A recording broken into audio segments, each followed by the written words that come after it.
Chris Morris, you'll probably fault me on this, but The Day Shall Come seems to me to be a more serious departure from Four Lions. Or are you going to tell me it's in exactly the same theme?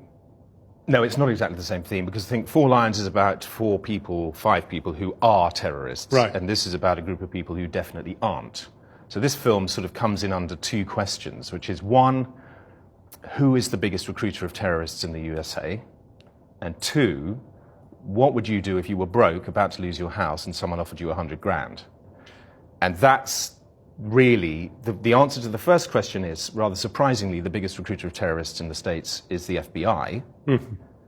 And the answer to the second one gives you the clue as to how our story works. Because the FBI have accidentally, it seems, developed a system which works rather well. And the system is, they make up a terrorist plot, they find someone to try and carry it out, and they arrest them for doing that. And then get the kudos for having fought the Great War against terrorism. Well, they get all sorts of things, really. I mean, it's quite complicated, but I guess the essential element of our story is that these people are not terrorists, but the government ends up putting them in jail for very long as if terms. They were. Yes, 25, 30 years.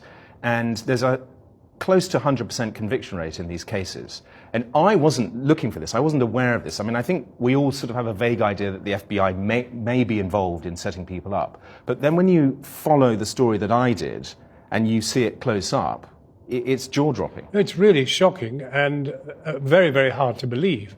And yet the statistics, once you lay them out, are quite extraordinary. I mean, we're talking about 100 incidents of the FBI doing this, 100 known incidents. More, actually, more. Yes, I mean, I say it's based on 100 true stories. That's Yeah. a sort of notional 100. It's in the right ballpark. It's more likely 300.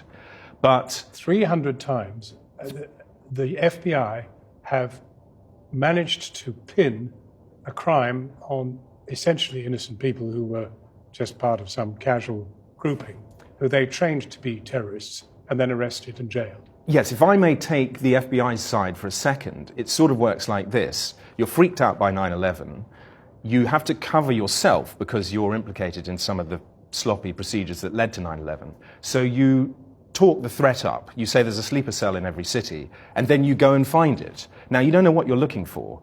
And classically in the FBI, you talk about other people. You look at brown and black people because they are more likely, you think, to be a problem. And if somebody sticks their head up in one of those communities, then you surround them with false friends, informants, who will offer them money and friendship to try and lure them along a sort of carefully scripted program of self-incrimination, which results in that person going to jail. And you will say to the court, as a prosecutor, is it better that this person goes to jail or that we let them go back out on the street? And the juries always say, better put them in jail.